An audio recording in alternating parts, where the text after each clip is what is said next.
వచ్చే ఏడాదిలో ఏఐ యూనివర్సిటీకి శంకుస్థాపన చేస్తామన్నారు ఐటీ మినిస్టర్ శ్రీధర్ బాబు. హైటెక్ సిటీలో జరిగిన ఐఆమ్ ఫినోమ్ ఇండియా 2024 కాన్ఫరెన్స్ లో పాల్గొన్నారు మంత్రి. ఇంటెలిజెంట్ టాలెంట్ ఎక్స్పీరియన్స్ కాన్ఫరెన్స్ నిర్వహించడంపై ఫినోమ్ సంస్థ ప్రతినిధుల్ని అభినందించారు. రాష్ట్రంలో ఐటీకి అధిక ప్రాధాన్యత ఇస్తున్నామని, త్వరలోనే ఈవీ పాలసీ కూడా తీసుకొస్తామన్నారు మంత్రి శ్రీధర్ బాబు.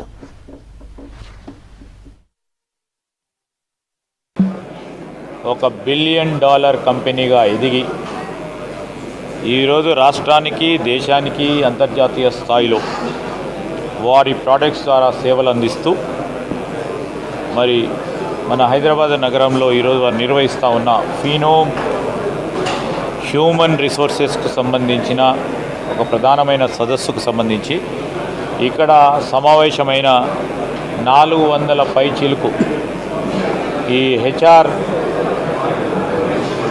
సంబంధించిన ఎగ్జిక్యూటివ్స్ వివిధ కంపెనీస్ నుంచి వచ్చి దీంట్లో పాల్గొంటున్న సందర్భంలో మా రాష్ట్ర ప్రభుత్వం తరఫున, మా మంత్రిత్వ శాఖ తరఫున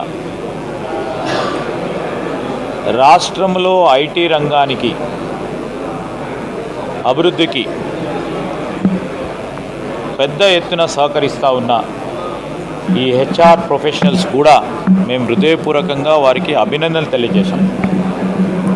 ఎందుకంటే మనకున్న ఈ ఐటీ వాతావరణం ఏర్పడటానికి కారణం వారు కూడా దీంట్లో ప్రధానమైన భాగస్వాములు.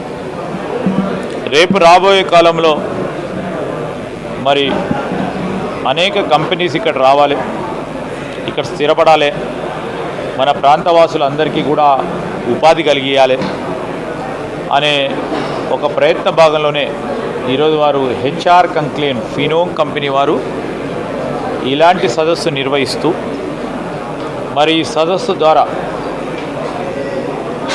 కొత్త టెక్నాలజీస్ ఏవైతే ఉన్నాయో ఆ కొత్త టెక్నాలజీస్ని ఉపయోగించుకొని రాష్ట్రానికి సంబంధించిన యువతకు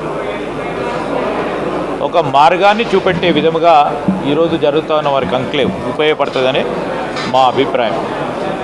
మరి ఫినోమ్ కంపెనీకి సంబంధించిన ఆ సంస్థ వ్యవస్థాపకులు మాహి గారు, హరి గారు, దాంతోపాటు అనేక మంది మిత్రులు కూడా పెద్ద ఎత్తున ఈ విధమైన కసరత్తు చేస్తున్నందుకు వారికి కూడా హృదయపూర్వకంగా